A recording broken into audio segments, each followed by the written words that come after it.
Medal मिला है इसके बारे में। ए, 3 मेडल इधर है, 4 मेडल इधर है, इसके बारे में क्या है? अच्छा,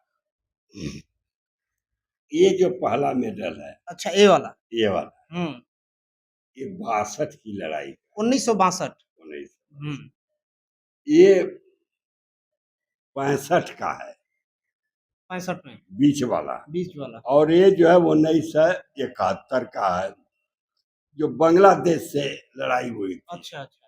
हाँ, क्योंकि हम पैरा किए हुए थे हाँ, और हाँ। पैरा पैरा से कूदे थे।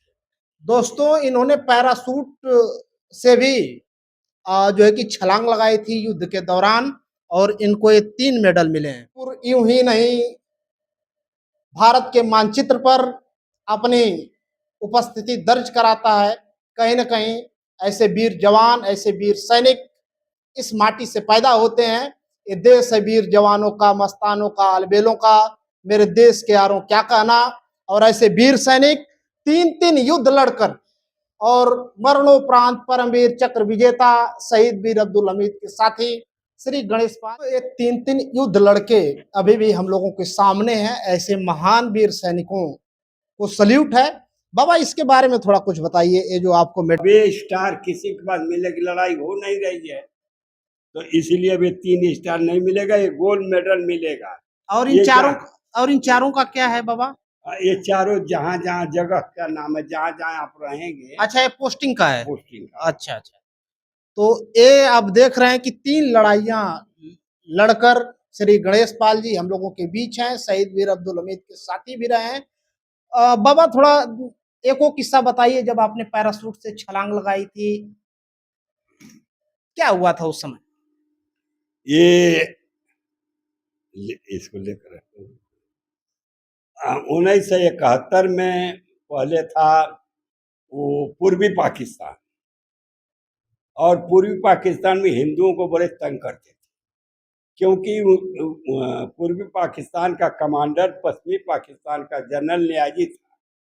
न्याजी तो है बड़ा वो देशद्रोही टाइप आदमी था। अच्छा।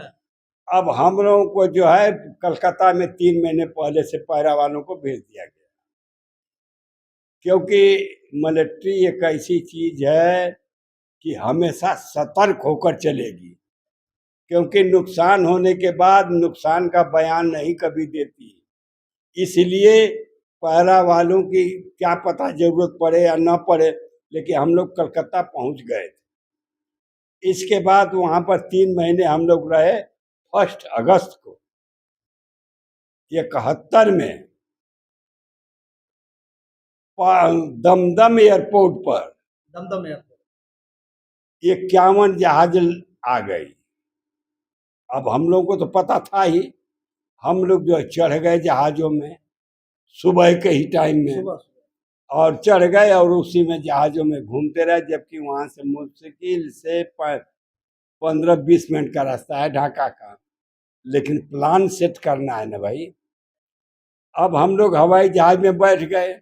51 जहाजें थी, जिसमें 10 जहाज जो सबसे नीचे की थी उसमें बालू के आदमी थे, और ऊपर वाली 10 जहाजों को उसमें हमारी गाड़ियां थी, जीपे थी, हथियार बड़े वाले थे, और सबसे ऊपर पैरासूट वाले सब थे। जाकर ढाका के हर जगह पर हम लोगों ने कूद गया। रात को करीब 4:30 बजे, 4:30 बजे वहां अंधेरा हो जाता है ढाका में। जब कूद गए तो ये हुआ कि कमांडर वहां का आदेश दिया कि पहले पुल तोड़ो, ताकि ये भाग करके चले न जाए, क्योंकि 3 तरफ से समुद्र है और एक तरफ नदी है। उस नदी का पुल जा करके तोड़ दिया गया। जब पुल टूट गया तो पैरा वाले जब सब कूद गए, जगह जगह जगह जगह पूरा ढाका में कूदे हैं। अरे 3000 सैनिक थे, 3000 सैनिक पैराशूट से कूदे। पैराशूट से कूदे थे। पूरा लंबा था ढाका।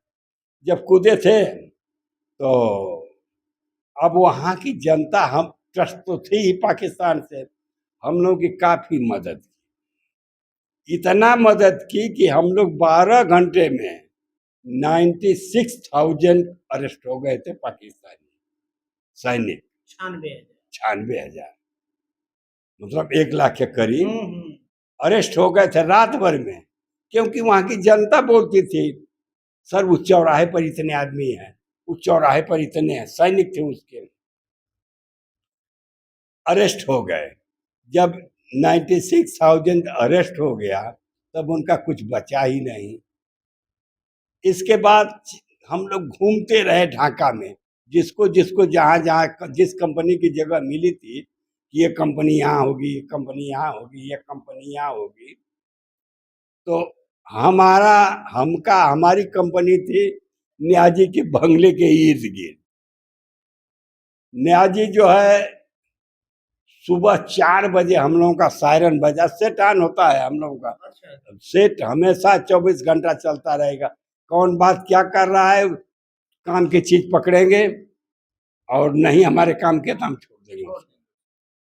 जब ये आया कि जनरल न्याजी को जो है ठीक 6 बजे अरेस्ट करना है, तो जो यहाँ की मिलिट्री है सब बंगले पर जुटे।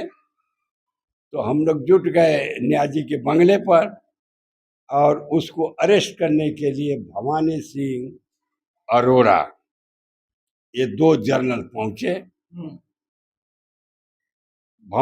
और ये न्याजी जो है टेबल पर कुछ अपनी हिस्ट्री लिख रहा था और जब ये दोनों जनरल, ये भी जनरल हैं, पहुंचे और बोले कि सर यू आर अरेस्ट। देखिए रिस्पेक्टेड सबको बोलना है, चाहे वो कैदी हो या चाहे वो राजा की सिंहासन क्यों ना बैठा। बोला sir you are arrest. Niazi जो है दोनों हाथ खड़ा कर दिया और खड़ा होकर के उसके आंखों पर पट्टी बांध दिया गया। उसका रिवाल्वर कलकत्ता के म्यूजियम में रख दिया गया और न्याजी को दिल्ली लाया गया। तो दोस्तों आपने सुना किस तरीके से सैनिक कसमकस करते हैं देश की चार दीवारी की रक्षा करने के लिए। सर पैराशूट से कूदने में क्या क्या सावधानियां आप लोग बरतते थे उस समय? हाँ, हम पैराशूट के कूदने में सावधानी क्या है, वो तो पैराशूट ऑलरेडी खुलेगा ही खुलेगा, लेकिन हमको ये देखना है कि हम जो जहाँ गिर रहे हैं सुरक्षित हैं या ऐसा ना हो कि हम दुश्मन के इलाके में गिरे हैं, हमको जाते ही गोली मार दें। लेकिन हम लोग भी ऊपर से तैनात होते ही बंदूक से आते हैं। अच्छा, बंदूक लेके उतरते हैं ऊपर से? बंदूक को तैनात रहते हैं। अच्छा अच्छा, कि अगर कोई इर्द गिर्द नजर आए तो हम मारते हैं ऊपर से ही मारते हैं, क्योंकि वो साइड सामने देखेगा और वो ऊपर से ही मारते आएंगे। तो हमेशा बोला ना कि मिलिट्री अलर्ट रहती है हमेशा। तो हम लोग वही पैराशूट से कूद करके और जब ब्रिज तोड़ दिए और फिर हम लोगों की जब गाड़ियां आ गई, हथियार बड़े बड़े आ गए, तब क्या दिक्कत। सर आपको गोली भी लगी है? अब पेट में गोली लगी अच्छा है। ये तो 65 में लगी। अच्छा 1965 में, थोड़ा दिखाइए सर। ये देखिए, ये युद्ध के दौरान जब आमने सामने सेनाएं टकराती हैं तो उस समय मौत मुंह बाए खड़ी होती है, लेकिन सेना के हौसले, सेना के जज्बात और देश की रक्षा के प्रति सच्ची श्रद्धा और निष्ठा भाव सेना को कहीं न कहीं आगे बढ़ने के लिए, देश की रक्षा करने के लिए उनकी हौसला अफजाई करता है। और सर ये आपको कौन से युद्ध के दौरान गोली लगी थी? 65। 1965 में।